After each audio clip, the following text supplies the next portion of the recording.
XJ Talk Show. It's on. Now.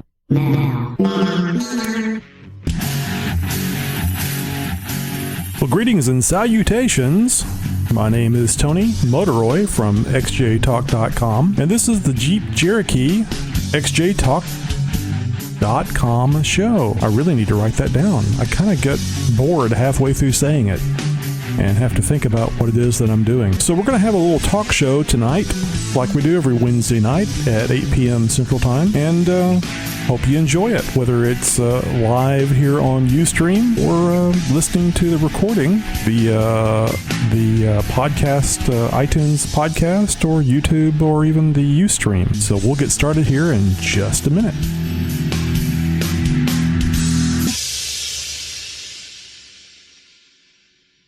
xjtalk.com. xjtalk.com. It's where you go when you're not off-road. This segment is brought to you by Ironman 4x4, the toughest, most adjustable control arms in the industry. Ironman 4x4 has a wide variety of rugged off-road suspension products that are overbuilt and underpriced. Visit Ironman4x4fab.com today. That's Ironman4x4fab.com. Hello, this is Kurt, aka Weldman from Wisconsin. If you're looking to get some great information or share what you know about your XJ, and you need to see some pictures of other XJs to get some great ideas or how-tos, this is the place. We come from all over the world, so you might even make a few great friends. You won't find a better group of people to chat with, and best of all, we don't judge you for your ride. So stock or super modified, you are always welcome here. So look no further, xjtalk.com. The place you need to be. So sign up, sign in, and have some fun. Hey, I just wanted to tell you about xjtalk.com. It's a great site. There's no bashing. Everybody's nice and friendly. Great place to be. Okay.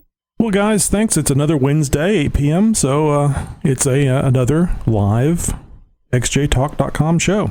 And I did something today that I don't normally do. I got to bed pretty late last night. I think it was around 4 a.m., and I'm in this cycle again where I get home, I get sleepy, and I take a nap, and then I get up, and I'm up for a little while, and then I go to sleep. Well, last night I was busy messing around with stuff on the computer, on the internet, so on and so forth, and didn't get to sleep till late. So I actually took an honest-to-goodness nap today before the show.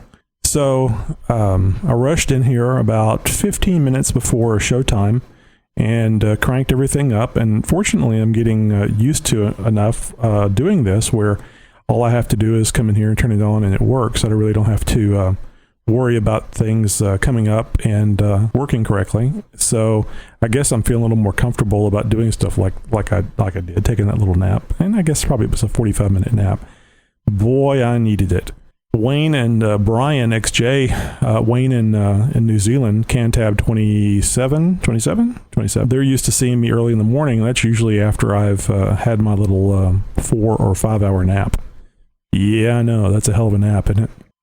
So that's what I did, and I don't think you can tell. I don't see any kind of hash pattern or anything on my face. So I guess I napped successfully without leaving any napping marks. You may notice that I have a new microphone pop filter. It came in today. This is the 4-inch model. And if you remember, if you were watching last week, or if you saw the YouTube or Ustream recording, you'll remember the frying pan I was talking into. And it looks something like this. Yeah, this is a 6-inch. And the one I'm talking into now is a 4-inch. And you know what's really cool is I can still see the screen. Well, I can see a lot more of it than what I could. The microphone is still in the way, but I can see a lot more of the screen now. And that makes me feel a lot more comfortable trying to read something with 2 eyes instead of part of 1 eye. So this one is much, much better. Let's see, I don't think I have the right logo being displayed. I was going to get some colored ones of this made, and didn't get around to it. We got some. We actually going to have a guest on next week's show. At least that's the current plan. Things can always change, but right now we're looking at having Payless 4x4 from XJ Talk, one of our advertisers. He's agreed to actually, we're going to record the show and then we'll play it on the live show next week. So, just kind of stay tuned with on XJ Talk and see what's going on with that. We're going to record that conversation later on in the week, and there'll be more about that for next week's show. But we'll have that coming up, and I believe that we're just going to talk about the Payless shop, what they have to offer, and I'm sure some side notes, a few things going on there, and some of they're actually in California, so I'm sure there's some very either beautiful scenery or colorful stories that can be told about that. So I see we've got a few people showing up now. I see Mark from Detours is here. Renee, who hasn't been here in a couple of shows. Thanks for joining us, Renee. Argonard in the chat room. And there's Hooked on XJs. And he says, cool FX on the reverb. Wow, I don't know where you'd be getting the reverb. Hopefully it's not from me. Although I think I have the ability to do that. Let's see. Can't remember which button it is since I don't mess with it very often. There's one of them here that will give me a bit of a reverb. That's not it. I'm sure that got louder though. Anyway, mess with that some other time. I do have the ability to do some special effects here on the mixer board. I just don't usually mess with it. So this week's show, nothing really planned, just general talk. If you guys have some subject that you'd like to talk about or have something you'd like to bring up, please feel free to put it in the chat room and we can talk or discuss it. I think the thing I will go over first, though, is we finally did get the stickers that had been ordered, the XJ Talk stickers that had been ordered. We finally got those things shipped out. And I'm very happy about that. I'm sure many of you who have purchased those and had been waiting on those are very happy as well. One of the things that we were trying to do, we were trying to reduce the postal cost of shipping these stickers. And I knew that it was possible that a smaller envelope might make it. We didn't know for sure until we tried it. I guess there's some way, there's probably something on the website, on the U.S. Postal website that would tell you. But apparently the special envelopes that my wife made for the 6-inch sticker made no difference in the cost. So we could ship the sticker, the 6-inch diameter sticker, we could ship it in 8.5 by 11 manila envelope, or I think it's 8.5 by 11. You can put a full sheet of paper in it, so I think that's the right size. Or these special 6.5 inch by 6.5 inch. Actually, I think they're a little smaller than that. Envelopes that she made out of the standard size manila envelopes. Same price. Didn't matter. I think it was like 2 or 3 inches too wide to be the next price down. So that was a failed experiment, and it took us a little longer to get those things out because of those making those envelopes. So my apologies for that, but those stickers have gone out, and the last thing that we were shipping out was the Performance Distributor FireWire 4.0 kit that Weldman had won in our giveaway for promos, which you just heard one of the promos at one of his promos, winning promos at the start of the show, and I finally got that out. And he should be receiving that Monday, and I'm looking forward to finding out if that's going to improve his gas mileage, especially now with the gas prices being up around $4 a gallon.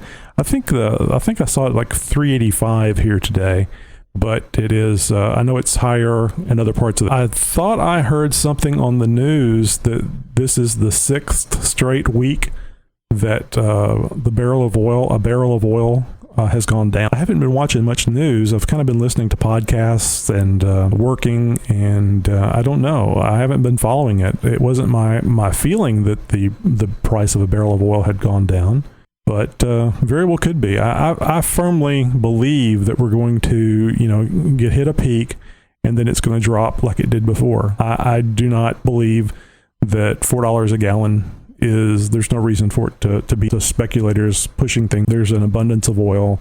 Maybe one of these days the government will get their head out their collective asses and start drilling for oil in this country instead of making us pay for oil across huge bodies of water simply because we want to try to keep our environment pristine. We have to do some stuff for ourselves. Cannot keep going down this road and pretty things up after we get through this bad economic time, so on and so forth. So that's what I got for that. Don't really see anything else going on here on the chat. Was I going to talk to you about? Well, there's been something that I've been meaning to discuss here for a while, and I know that some of you get off on a little, oh my God, not this. This is, kind of, but having gone through it myself, I kind of get the feeling that it's an important thing that people don't think about, which is if you're going to evacuate in an emergency, and more than likely you're going to use your Jeep. Wayne in New Zealand went through this recently, not in an evacuation, but using his Jeep to get around a quake-ravaged area. There's always a possibility that in people being in a panic situation may try to attack you and take your vehicle. They may try to take your vehicle because it is obviously a vehicle that has been modified and outfitted so that it can go places that normal vehicles cannot. And this was my concern when I started, I guess after, a pretty good while after, I started building up my Jeep so that I could evacuate my family if we were in another situation with a hurricane bearing down on us, especially a Category 5. And I got to thinking about it maybe a year or so later that, hey, I've really got this thing working well. I'm going to be able to evacuate my family in this vehicle, at least so I believe. And then I started thinking about, I think it was specifically the recent Spielberg movie, War of the Worlds. And in that scene, little Tom Cruise was evacuating his family in a vehicle, and they ran upon a crowd, and the crowd basically took the vehicle from them. And somebody had a gun. It may have been being carried by the Tom Cruise family. I can't remember now. And they randomly started shooting that individual and stealing the car from one another. And seeing what had happened during the evacuation here, whenever it was shortly after Katrina went into Louisiana, we were threatened with Hurricane Rita, which was a Category 5, and then dropped down to Category 3, I think, when it finally made landfall up around Beaumont, which is about 60, 70 miles from where I live. But it panicked I think the combination of Katrina and seeing all that stuff on TV and the Category 5 of the Hurricane Rita that was bearing down on the Gulf Coast and looked like it was coming to the Houston area.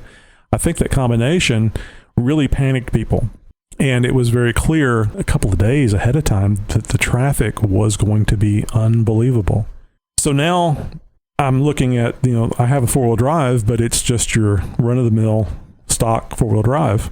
And even though the Jeep Cherokee is capable off-road as it is, and certainly if you have to go off-road in it, then that's probably better than not. But you don't want to be stuck out in the open during a hurricane. Category 3, not so much. Category 2, maybe not so bad, as long as there's not hail or one of the many tornadoes that get spawned. But Category 5, I don't know. 170 mile per hour winds in a vehicle. Maybe if I'm by myself, but with my children there, with my wife there, no. So anyway, I got to thinking about that. And what if we were evacuating in my now very off-road capable Jeep going around the traffic jams, and somebody's broke down, somebody's run out of gas. There was a lot of people that ran out of gas. There was a lot of people that had overheated vehicles. Remember, hurricane season is during the summer, and the vehicles may or may not be prepared for these long bumper-to-bumper treks. So, I'd be cruising along off-road, and I could see how very quickly somebody could say, I can't leave my family out here listening to the radio or portable TV or whatever that they had, and the hurricane is bearing down, and they've got to make a command decision. And that command decision is, I've got to take a vehicle from somebody so that I can save my family. I mean, truly law of the jungle type thing. So I thought about this and I considered how horrible that would be for an individual to be stuck. And, who am I? Who's my family to be the ones that are able to survive and over this other family? And then I got to thinking about it, and well, it was because I prepared. It's because I prepared my vehicle to be able to accomplish this. I didn't do it before the first situation occurred, but thankfully we got through that without being hurt or injured. But now it's upon us again, and I prepared for this situation. That's why we're able to evacuate. So that in that preparation, I also have to consider, what am I going to do to keep my vehicle? And there's all kinds of things. You can call 911 if you're being carjacked by some crazed individual who that's probably not going to work out too well for you. It's very doubtful that a police officer is going to make his way there in a timely manner to keep you from losing your vehicle. And if you refuse, if they have a weapon of some sort, a gun, and you refuse, depending on the level of panic in that individual, you may be dead. You're the one that's stopping them from resolving their problem. And it's not necessarily that this person is a criminal. I mean, certainly what they're doing is a criminal activity, but they are panicked. So somebody that might be perfectly fine any other time is not going to be fine now because they're panicking, because they're seeing their family would not going to survive. Even if that's not true, they just have to feel that. So I made the decision that, and I'd been with guns. I think it's fun to shoot guns. I certainly don't want guns to shoot people, but that is one of the things that you can do with the tool. So I used this as a good reason, this fear that I had, this preparation for this, to take care of this fear that I had. I used this opportunity to seek out and find a weapon. And I got a shotgun. But I just didn't get a regular old duck hunting shotgun that's about 4 feet long. It's not really that long, but the barrels on them are quite long. I got they don't make them anymore, the Winchester Defender with a pistol grip. So it has a 19-inch barrel, I think. I may be thinking about the legal for a rifle. But anyway, it has the shortest barrel that you can have on a shotgun, and it still be legal. And it has a pistol grip, which means it doesn't have a full stock. So now the shotgun is quite small. It also means that it's not going to be very easy to control it when you shoot it, but it's going to be easier to carry, especially easier to move around in a small environment like a house, or in this case, a Jeep. So I put some stuff on it so that it would carry more shells on the is it the magazine? It's the main housing where the shell goes in, the trigger, that whole mechanism. Put the little plastic deal on the side there so it could hold 7 or 8 more rounds. And I think internally, taking out the plug that was in there, I can put 7 rounds of, 3-inch double-aught buck shells. So with one in the chamber, actually, I guess it would be 8. I think that's right.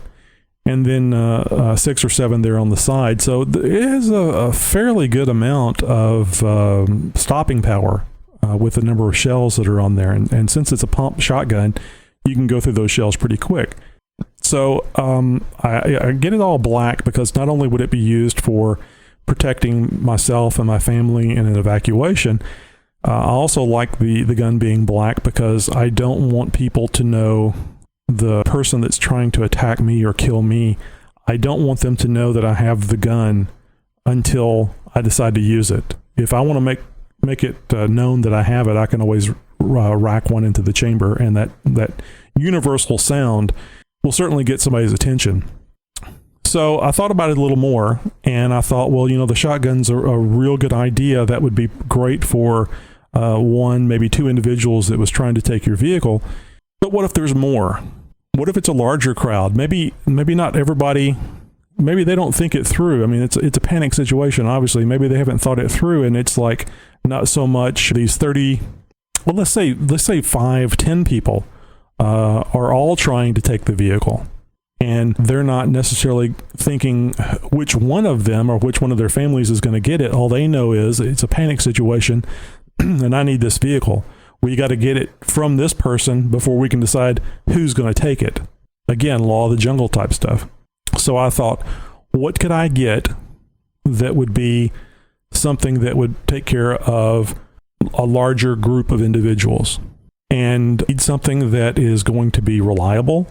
You need something that has some very good kill power. And you need something that puts out a lot of bullets. And the thing that came to mind was an AK-47. Because you can put pretty much all of them come with 30-round clips. And I call that my crowd pleaser. I picked up a very inexpensive AK-47. I think it's a Yugoslavian-made AK-47, stamped receiver, blah, blah, blah. And I read an article on the specifically made AK-47. I read an article on the internet where this guy took it out middle of winter, shot 1,000 rounds through it or so. The barrel was red hot. He took it, he threw it in the back of his pickup, literally, and drove home. It sat out overnight. It was literally stuck to the back of his pickup truck in ice. He took it back out where he had been shooting it, broke it out of the ice, made sure, I think he had plugged the barrel so no water got in the barrel, unplugged the barrel, knocked the ice off it put a clip in it, and shot another 1,000 rounds through it. And it never jammed. It was every bit as accurate as what it had been the day before. So it's reliable.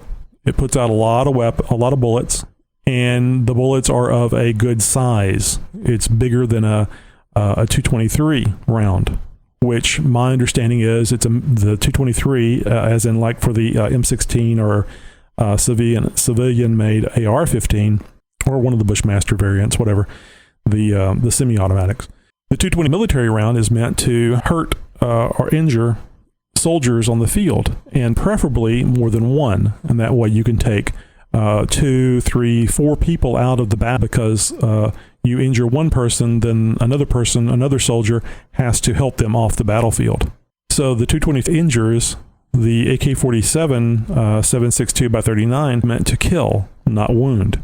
So I got the AK-47. I took the wood stocks off of it, put some black plastic, some goodies on there, a folding stock so that it could be shorter again. So whenever you're in a small area, it's able to be moved around. And I forget exactly what it's called. It's a little thing that you can join 2 clips together. So I can literally have 60 rounds of ammunition attached to the gun. Now, it's quite heavy when you do that. But that allows me to have a lot of firepower in a very small package. And as I said before, I call that the crowd pleaser, because that is a lot of bullets that I can put out, and hopefully that would deter a crowd from harming me and my family and taking our means of escape. Now, the other side of this is like I started, what gives me the right to protect myself and my family over somebody else? I don't like the idea of shooting somebody that's trying to protect their family. I don't like it at all. It would be a really horrific scene, and it would make a bad situation that they were going through a lot worse, because now the person that was there to protect them would be severely wounded or dead and waiting for a hurricane. My hopes is that I'm sufficiently ready for the situation that it would be very clear to the individual or individuals that there would be no good reason for them to try to take the vehicle from me. And they either would calm the hell down, come to their senses, and do the best they could do with what they had, or at the very least, wait for the next capable off-road vehicle that wasn't as well prepared. That way, I can continue on, I can save my family, and I don't have to kill anybody in the process. That would be my biggest wish. And I mention all this to you not because I want you to think that I'm some badass, because I'm not. I'm just a concerned person that wants to protect my family. And it's always fun to make fun of people, especially, I think I recently posted up a picture of a guy that had, my gosh, what was it? A couple of 55-inch LCD screens together, put side by side for a monitor on his computer. And he probably had, my gosh, maybe $100,000 worth of military-style weapons hung all around it. And somebody says, yeah, this is definitely, I'm sure the same case could be made for me. And the reason why I'm thinking all these things is because I'm a nut. You know, why would you need, that's never going to happen. You're never going to be in a situation where you're going to have to do that. And I hope that part of what you're saying is true. But I don't want to be out evacuating during what I saw was going on during Hurricane Rita and hope that people are going to stay calm and behave themselves. I think it is a really bad situation. And it's not just during emergencies. It's during just life in general. I think it's a really bad situation whenever you put yourself in the government's hands and you think that they're going to protect you. I think that 9 times out of 10, maybe even higher than that, it's probably a safe bet. But you will probably be in a situation sometime in your life where you're going to have to protect yourself at least long enough until the authorities arrive, which, you know, we've all heard. Sometimes that's 15, 30, 45 minutes, 2 hours. So how long can you survive depends on how scared the person is that is trying to do something to you, how scared they are of that telephone and you calling 911. So I just wanted to mention this so you guys would think about it prior to you being in the situation, much like I was when Hurricane Rita was bearing down on us. And thankfully, we didn't evacuate, and we didn't have to. It was a bit scary. The main reason we didn't evacuate was, first off, it was really hard to get fuel. The filling stations were either full of people, or they didn't have fuel, or it didn't make much sense to go because the traffic was so far, it was backed up so far. And there was really no way of getting out of this town, at least not a conventional way. So I'm going to take a quick break here, get a drink of some tea, and I'll be amazing how dry your mouth can get whenever when you're talking. It goes all the way down to my throat.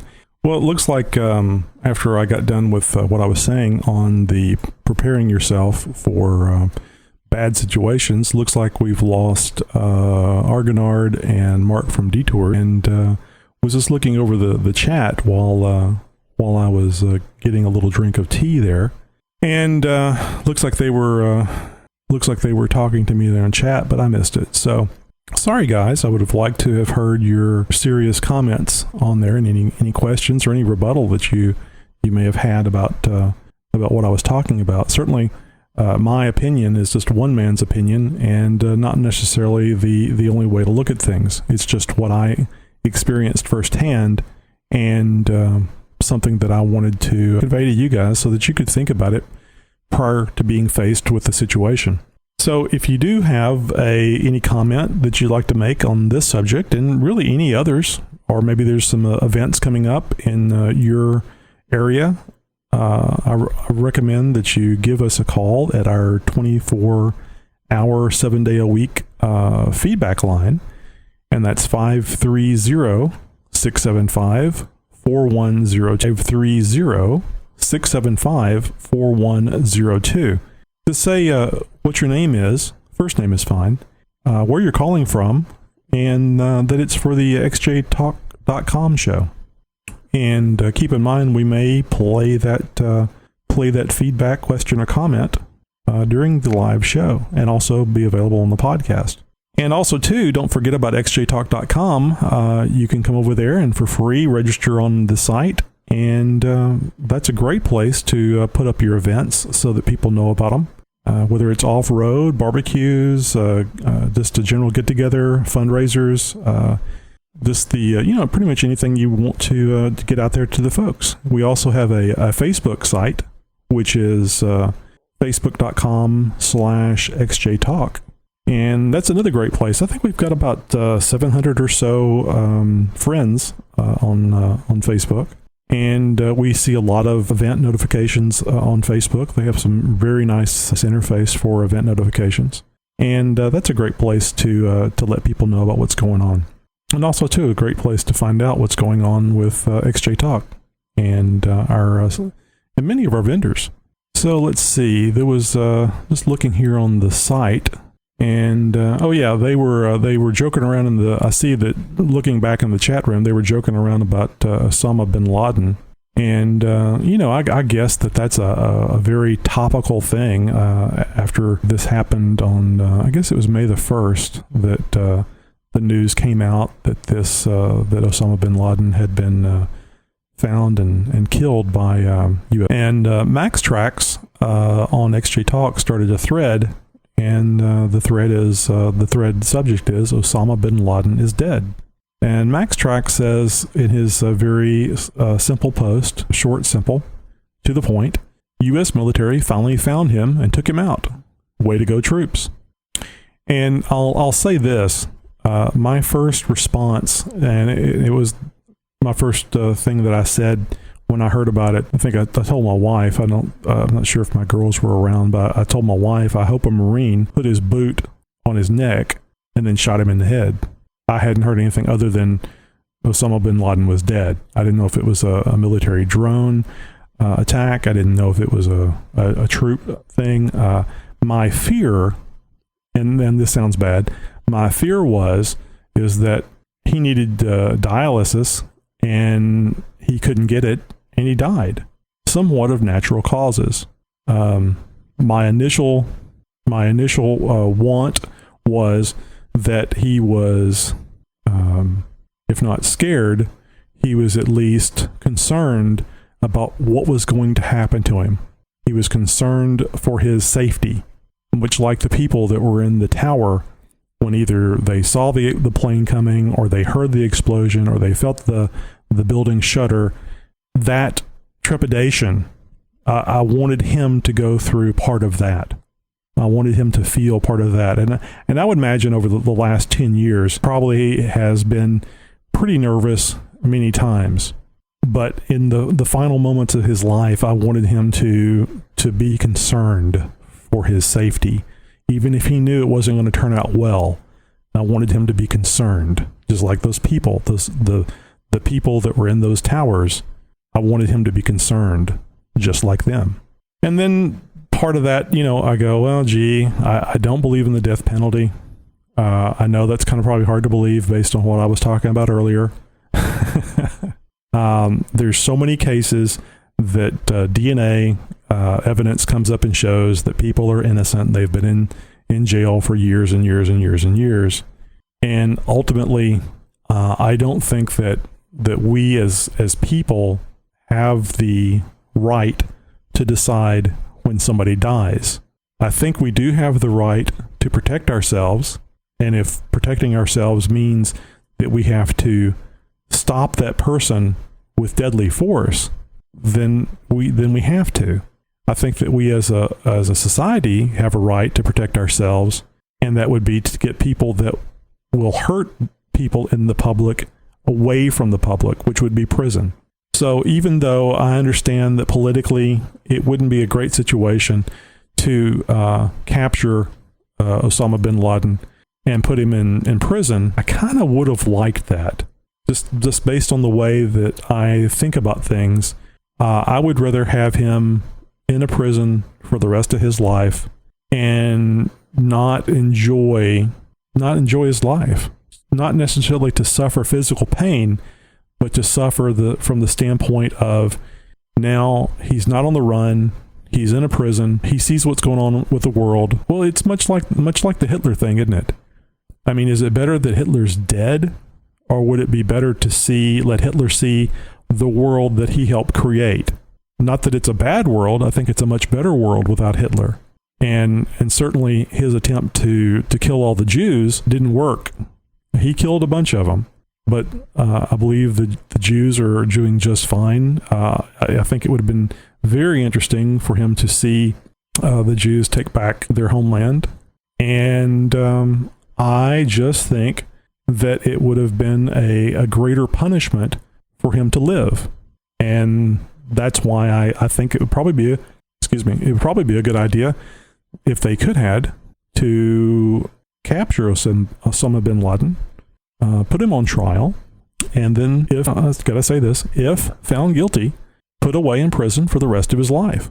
And I know that's it's not technically a martyr situation, but it would be like a rallying cry for more terrorism. Let's get Osama bin Laden out of prison, and it would be taking of hostages and trying to barter for his release. And like I say, it wouldn't be a great situation for America or its people.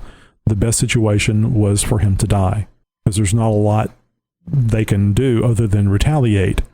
And even if they retaliate, chances are good it won't be a retaliation that occurs on the anniversary of his incarceration or even his death. I'm sure of all the bad situations that it could be, that was probably the best of the worst of them. So I certainly understand why he died and why he had to die. In more thoughtful retrospect, I could see for myself personally, I would have rather them have taken him alive and just let him get a very good sense of the world that he helped create. I think that the world is going to continue on. I think it's going to be better than it was before, much like it was after there was no more Hitler. Certainly, Osama bin Laden did not rise to the terror and the level of disdain that Hitler did, but definitely made a huge difference in the lives of very many Americans. Not only the 3,000 or so that were killed in the attack of the Twin Towers, but the 3,000 to 4,000 troops that were killed, and the over 50,000 that have been injured and lost limbs and have had their lives changed forever, and the lives of their families. I know it sounds a bit cliche these days about talking about our troops and what a wonderful job they do and how important it is that what they're doing is protecting us. And being a child that was alive during the Vietnam War and seeing some of those things that were being said about our troops back then, and never agreeing with it, by the way, I'm really happy that the public, not persona, but the public is in support of our troops.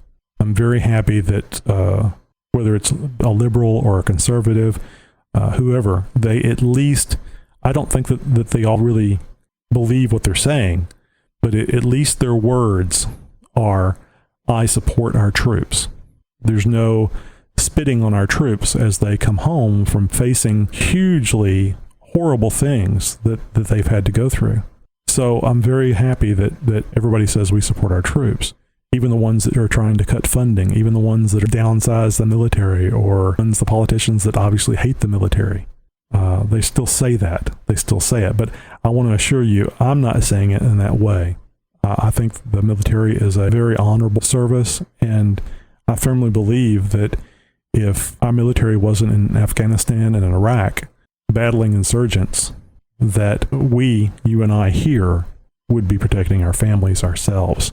And I'm sure the military would be involved, but I think there would have been a lot more attacks here, and we all would have had to be on alert, and it would have drastically changed our lives. So I cannot stress how grateful I am for our young men and women going to a place that is insanely hot, insanely dangerous, and putting their lives on the line to protect us here. You don't have to agree with me. You can think the war was a bunch of crap, that we were over there for oil, we were over there for whatever reason. I don't believe it. I believe the troops did what they had to do to keep America safe, and I'm very grateful. So it looks like we've got VW Fool Y has dropped in. Good evening. Glad you could join us. We had a few more people in here earlier. I think they were trying to chat with me here on chat, and I was on my little rant about protecting ourselves in a evacuation. So not sure if they left because they disagreed with me, they didn't like what I was saying, or they just couldn't get my attention on chat. But for any reason, Glad you're here. Thanks for joining.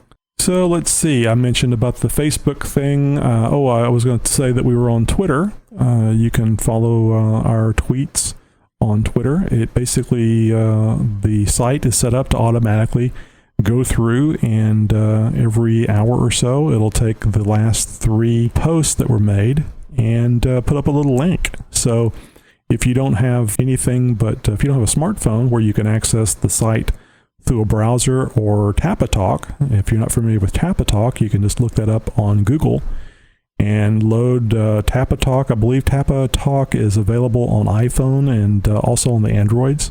And the read-only version is free.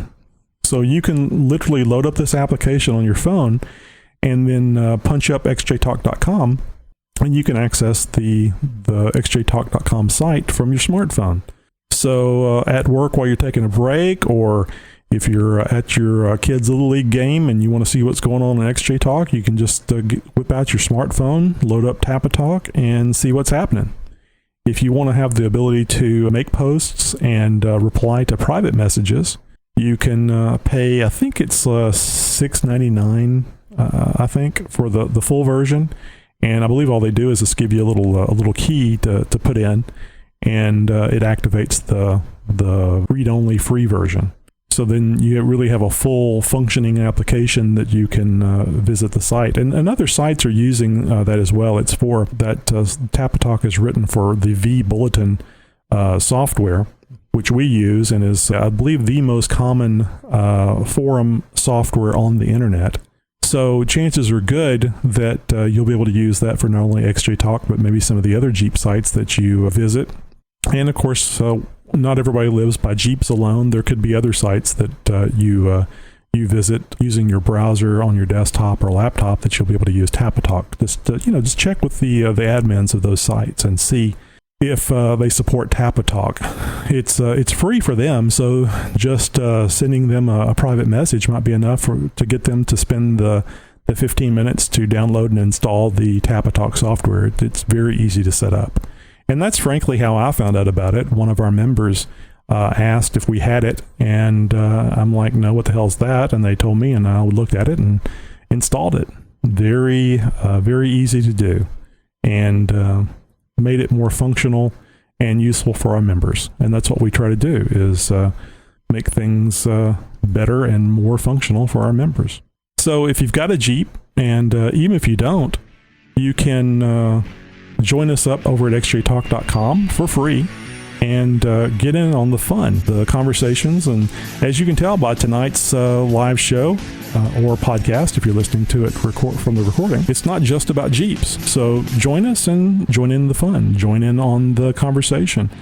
We don't always agree, but we're always respectful. So for everybody that showed up tonight, thanks a lot for coming. If you're listening to the recorded show, hope you enjoyed it. Hope you found it, if not entertaining, informational.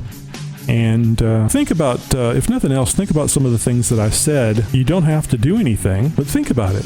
So at least you might be prepared if the time ever comes. And you can ask Wayne in Christchurch, New Zealand, the time can come. And it may not make itself as known as what it was in Christchurch. They were getting some shakes before that, the 2 major earthquakes. And, it had been very quiet over there for all of Wayne's life, some 45 years. So don't let it sneak up and bite you on the ass like it almost bit my family on the ass before I woke up and decided to do something about it. Guys, thanks a lot. Again, Payless 4x4 on the show next week. So please join us then.